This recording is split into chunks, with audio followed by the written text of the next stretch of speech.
What up? Welcome back to another Commander deck. Today we're I'm talking about Belbe, Corrupted Observer, legendary creature zombie elf, 2 mana 2/2, so it's super playable early. And at the beginning of each player's post combat main phase, they add 2 colorless for each of your opponents who lost life this turn, and damage causes life loss, obviously. This deck is called I Can Fix Her. I can't, because yeah, it's kind of the meme. Building this deck was kind of hard because I went on, I check EDH rec and stuff just to see how people typically build the deck, and it's all just kind of Eldrazi spam.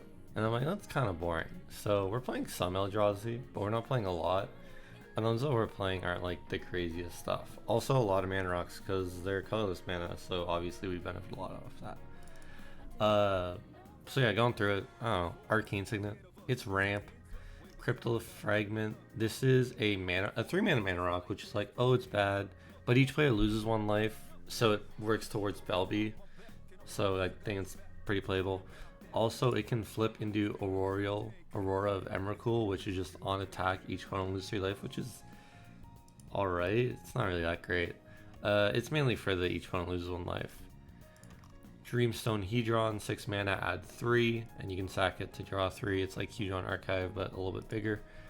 God Pharaoh Statue, 6 mana, opponent's spells cost 2 more to cast. At the beginning of your end step, each opponent lose 1 life. The second half with opponents losing 1 life is irrelevant, but it's just like a little stacks effect for 6 mana, which if you hit all your opponents is 6 mana, so it adds up really well.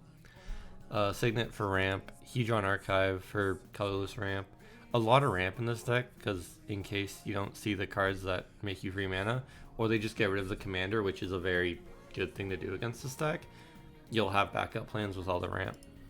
Horizon Statue, if you lose unspent mana, it becomes colorless. This is nice if I need to bank it because I don't have something. Lightning Greaves is protection. Since their monolith is for at the beginning of combat, each one lose 1 life, you gain 1, and you can pay 2, sack to draw 2. So if you have multiple of these effects, you can just get rid of this one.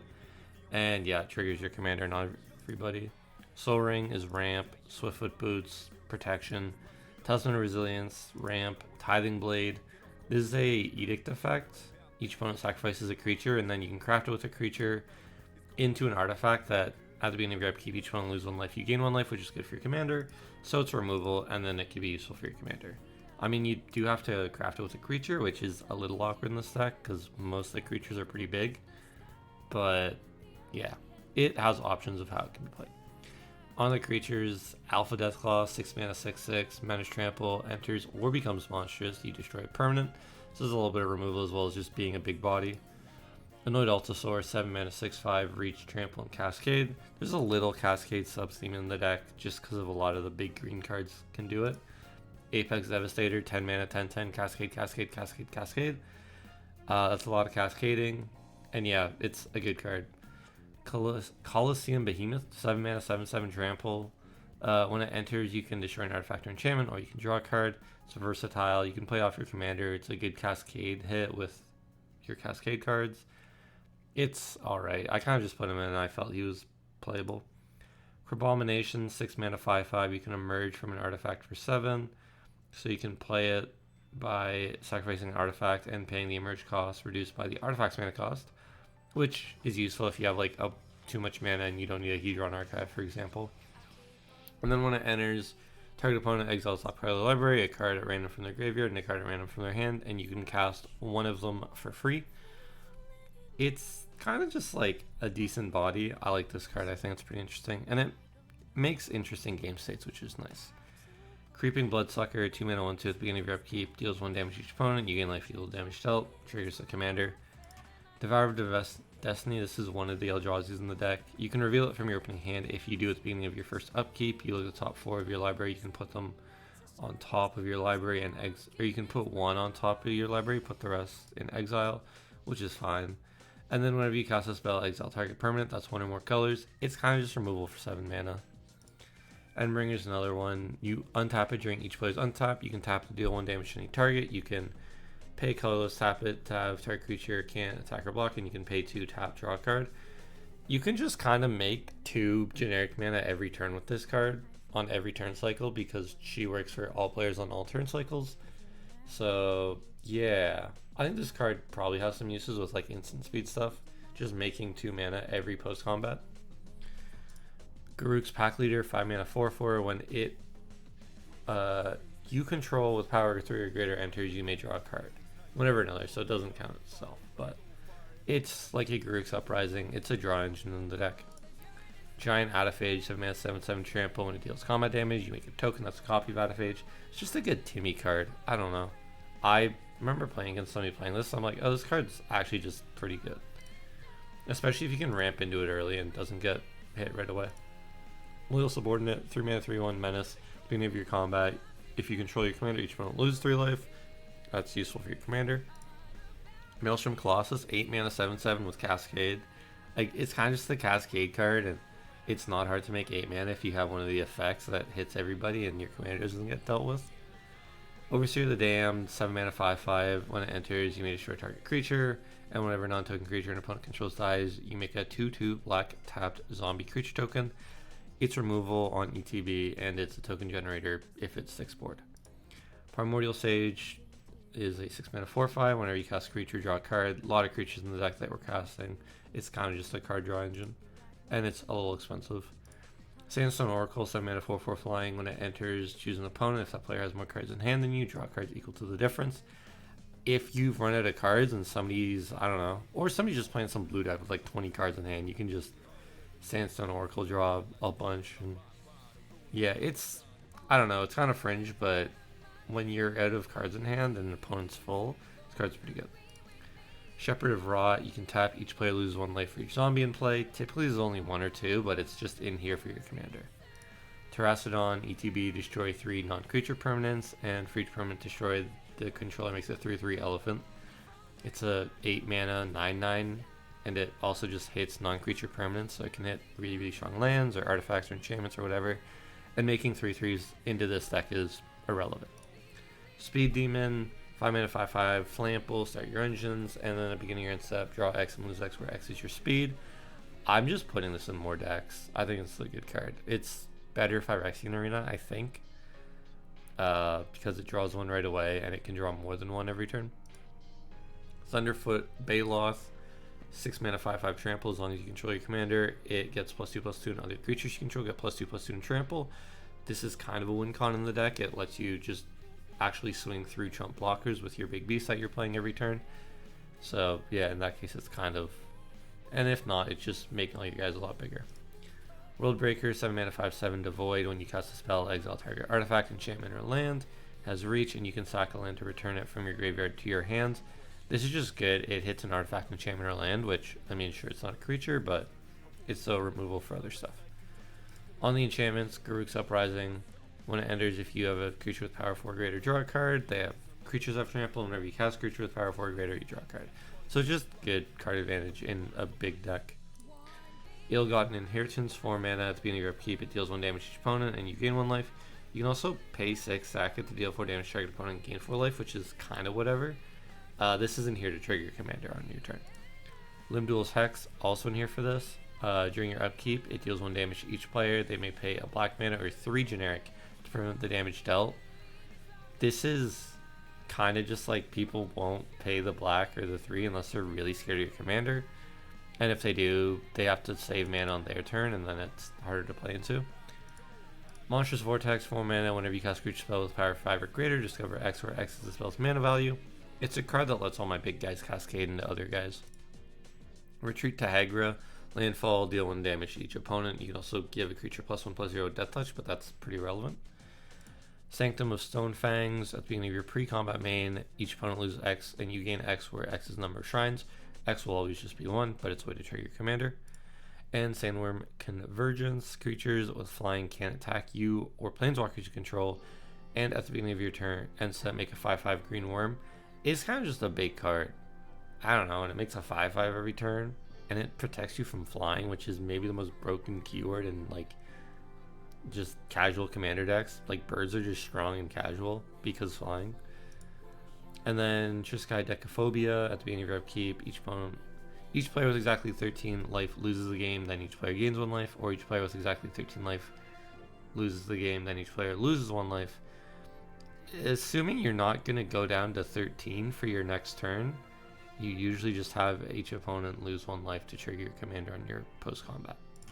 And then up the beanstalk, whenever you cast a creature, whenever it enters the creature with mana value 5 or greater, you draw a card. Almost every creature in this deck is mana value 5 or greater. I was actually just checking before this, and yeah, I have 3 non-5s and then 17 5 or greaters, which is pretty good efficiency for up the beanstalk. On the instance, kind of just playing good removal cards.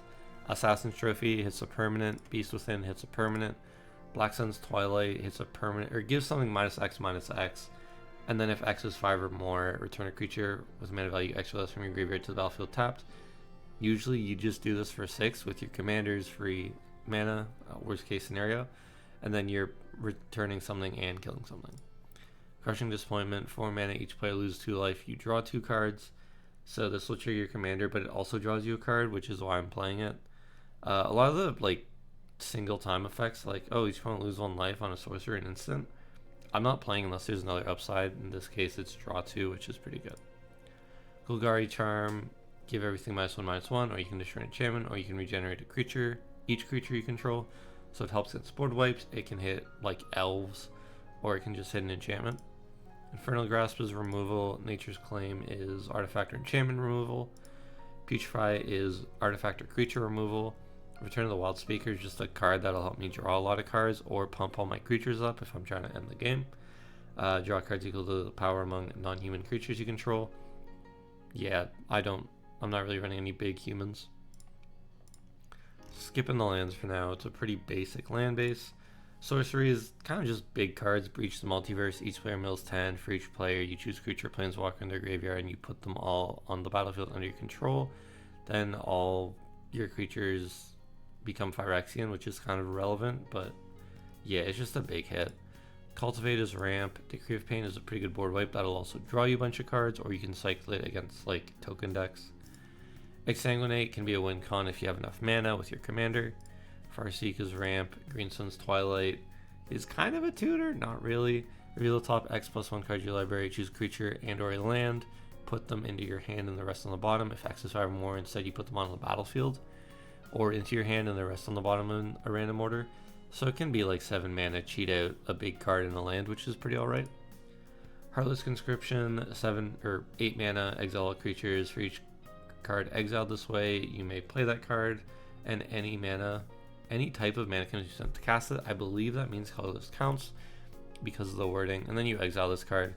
But it is just like an 8 mana exile all creatures in Gruul, which I don't think is that bad, and the 6 generic is fine with my commander. Kodama's Reach is ramp. Nature's Lore is ramp. This is Revelation. Is Scry 5, reveal top card. If it's a creature, you draw cards equal to its power and gain life equal to its toughness. With a lot of big cards in the deck, this is pretty consistent to just draw a lot and then gain a bunch of life, which for 7 mana is a little expensive, but with cheating costs with commander, it's not that bad. Rampant Growth is ramp. Risky Shortcut, draw 2, each player loses 2 life, similar to the instant, except this one's a sorcery and it costs 1 less. Toxic Deluge is a board wipe that's usually pretty good because you'll usually have the biggest creatures on board. And then Culling Ritual, again, doesn't hit much in your deck, but it ramps you a bunch, and it can hit a bunch of like tokens and stuff. Yeah, quickly going over the land base, I don't know, like Woodland Cemetery, Tainted Wood, a lot of basics, Reliquary Tower just in case. Yeah, like the Snarl, very basic. Leech Ridden Swamp, you can pay a black tap at each opponent, lose 1 life, and you can only activate if you control 2 or more black permanents, which isn't too hard. A lot of the enchantments are permanent or black as well, so. And then yeah, going on the Maybeboard, these are cards that I was running. Wait a minute. Oh, Culling Ritual, not in the deck. Yeah, it's in the Maybeboard. I think it's a playable board wipe. I just didn't put it in. Ignore what I said before. No, I do think it's a really good card. Yeah. Echoes of Eternity. I think this card's kind of cracked, but I mean, as I was talking about earlier, a lot of decks are just Eldrazi. So if you want to play as Eldrazi, or just like, I guess if you want to play a lot of artifacts, because a lot of artifacts are colorless, you could play Echoes of Eternity. If triggered ability of a colorless spell you control, or another colorless permanent you control triggers, that ability triggers an additional time, and whenever you cast colorless spell, you make a copy of it, and you cast that copy as well. So yeah, this is really, really good with just like, I don't know, colorless decks, but I'm not running enough colorless cards, just to matter. Besides like mana rocks, which who cares? Mardu Shadow Spear, I just put this in here to talk about it. Whenever it attacks, each opponent loses 1 life. There's a lot of cards that do this, and a lot of decks play these cards. I understand they're cheaper mana-wise, but they're so much easier to remove than enchantments or artifacts that do it. So I actually don't think these cards are very good. Eternity Elevator is kind of just a 5 mana rock that adds 3 colorless. I mean, I don't think you ever actually station it to 20 in this deck. But I mean, if you do, congrats, you make a bunch of colored mana instead. I don't know. I think this card's alright, but not in this deck. 3 visits, another ramp spell. It's just not on the deck because it's like $6 and I thought I was running enough. Ugin the Ineffable, again, colorless decks. You can just have your colorless spells cost 2 less. And I don't know, he does other stuff. It's mainly for, I think you mainly play it for the first effect. And then Wandering Archaic. I just really like this card and I want to put it in, but it's a little expensive for the quality of deck. If this was like much higher power, or yeah, just much higher power, I'd probably put it in for sure. But yeah, whenever an opponent casts a spell or an instant or sorcery spell, they may pay 2. If they don't, you make a copy of that spell. You may choose no targets for the copy. I really, really like this card. I think this card is super duper good. It can also be a sorcery, which I've never read, and I don't think it's relevant to this card. But yeah, that's the deck. I mean, I'll quickly go through Rex, but like, as I was saying earlier, a lot of these cards, when they, or becomes tapped, which like the deck can't do without attacking, attacks, they're just going to get chumped. You're only going to get the effect once, and it's going to feel pretty bad. Artisan the Kozilek, yeah, is a good card, sure. You can be more greedy with your board wipes, like Garuk's, like the Heartless Conscription I was running, obviously land base. I don't think Kozilek is good enough. I don't think it's bad, but I don't think it's great in this deck. And yeah, you know, just a bunch of random Eldrazi people are playing. Vicious Rumors was a card I was thinking about, but yeah, deals 1 damage to each opponent. Each opponent discards card and puts the top card of the library into your graveyard. You gain 1 life. It's not enough of like card advantage or upside for me to actually care about this card, because people can always just discard a bad card, and dealing 1 damage, milling 1 card typically doesn't matter. Chalice is interesting. Deathrite Shaman, I don't actually think is good unless you're playing high power, just because like it's not really a mana dork unless people are playing a lot of fetches, which feels like a higher power thing to me. Staff of Nin, deal 1 damage to any target. If just to all opponents, I think I'd play this card, but 6 mana, draw 1 every turn, kind of whatever. Eldrazi, Dorks, Wormcoil. Wormcoil is a good card you could probably play. But yeah, I mean, it's just like a lot of stuff. You could play Planar Bridge, that's probably not a bad one. Chimil, at the beginning of your end step, discover 5. This card wasn't like $14. Same with Torment of Hailfire. If it wasn't like $30, I'd be like, yeah, maybe. Tear Asunder, good card. Read the Bones, good card, but it doesn't deal damage to opponents, so you could just play the ones that deal damage to everybody instead. You could play this. Yeah, 2 mana deal. Each opponent loses 1, but I mean, that's 4 mana at that point. I'd rather just play one of the enchantments. But yeah, that's the deck. Honestly, I don't know how much I love this deck. I think it's kind of whatever. I'd wanted to make this like really, really high power and do something really cool with it, but I just couldn't figure something out. So if anybody has like a cool Belbe deck that isn't just big stuff go, let me know in the comments down below. But yeah, I'll be back next week with another deck. Until then, bye bye.